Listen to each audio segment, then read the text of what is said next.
Hi friends, வணக்கம். இன்றைக்கி நம்ம ஒரு ஹெல்த்தியான ரொம்பவுமே டேஸ்ட்டான ரெசிபி தாங்க பார்க்க போகிறோம். இட்லி தோசை மாவு இல்லாத போது இந்த இது செய்யலாம். ரொம்பவுமே டேஸ்ட்டாக இருக்கும். மசாலா சப்பாத்தி தான் பார்க்க போகிறோம். இப்போ தான் சேனலை ஃபஸ்ட் டைம் பார்க்குறீங்கன்னா ப்ளீஸ் சப்ஸ்கிரைப் பண்ணிக்கோங்க. பக்கத்தில் இருக்கிற பெல் ஐக்கான் நோட்டிஃபிகேஷனில் ஆன்கிறதை கிளிக் பண்ணிக்கோங்க. உடனடி நோட்டிஃபிகேஷனுக்காக. இது ரொம்பவுமே குயிக்காக செஞ்சிடலாம். ஒரு 20 நிமிஷம் போல் தான் ஆகும். ரொம்பவுமே சாஃப்டாக டேஸ்டியாக இருக்கும். இது அப்படியே சாப்பிட்லாம், சைடிஸ் இல்லாமல். எப்படி செய்யலான்ட்டு பார்க்கலாம். இதுக்காக ஒரு பவுலில் தண்ணி சேர்த்துக்கலாம். நல்ல ஒரு அகலமான பாத்திரமாக எடுத்துக்கோங்க. கொஞ்சமாக உப்பு, கொஞ்சமாக சர்க்கரை சேர்த்துக்கலாம். சேர்த்துட்டு ஒரு தடவை நல்லா கலக்கி விட்டுருங்க.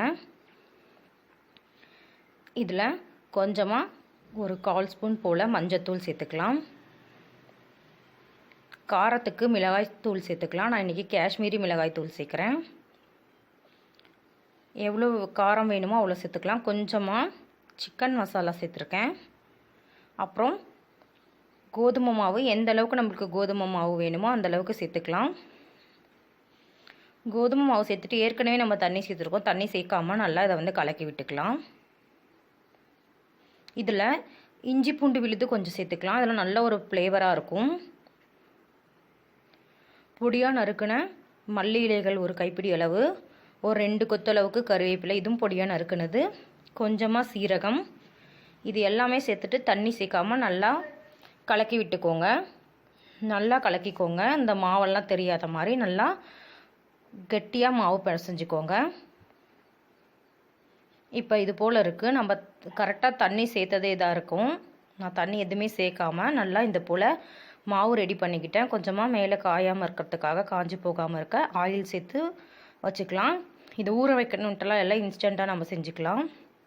இப்போ இதில் நம்மளுக்கு எந்த சைஸ்க்கு சப்பாத்தி வேணுமோ அந்தளவுக்கு மாவு எடுத்துக்கோங்க. பாலாக பண்ணிக்கலாம். இதே போல் நான் எல்லாமே உருண்டைகளாக செஞ்சுக்கிட்டேன். இப்போ ஒரு பூரி கட்டையில் எண்ணெய் லைட்டாக தடவிக்கோங்க. கையில் 2 சைடும் எண்ணெய் சேர்த்து நல்லா இந்த மாதிரி அழுத்திட்டு தேய்ச்சிக்கலாம். தின்னாக வேணும்னாலும் தேய்ச்சிக்கலாம். ரொம்பவும் தின்னாக இருந்தாலும் நல்லா இருக்காது, ஒரு மாதிரி காஞ்சி போன மாதிரி ஆகிடும். ஓரளவுக்கு தேய்ச்சிக்கலாம். இது போல் நான் எல்லாமே ரெடி பண்ணிக்கிட்டேன்.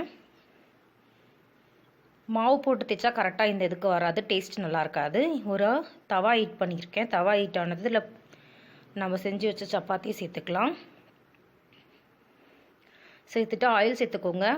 இதில் பட்டர் கூட சேர்க்கலாம். குழந்தைங்களுக்கு கொடுக்குறதா இருந்தால் டேஸ்ட் ரொம்பவும் நல்லாயிருக்கும். சுற்றியும் ஆயில் சேர்த்துட்டு 2 சைடும் நல்லா செவக்க வேக விட்டு எடுத்துருங்க. இது வேகிறதுக்கும் டைம் எடுக்காது, ரொம்பவுமே குயிக்காக வெந்துடும். இப்போ நம்மளோட சப்பாத்தி ரெடி ஆகிடுச்சு. ரொம்பவுமே டேஸ்ட்டான ஹெல்த்தியான சப்பாத்தி. இது போல் நீங்களும் உங்கள் வீட்டில் ட்ரை பண்ணி பாருங்கள். எப்படி வந்துச்சுன்ட்டு கமெண்ட் செக்ஷனில் சொல்லுங்கள்.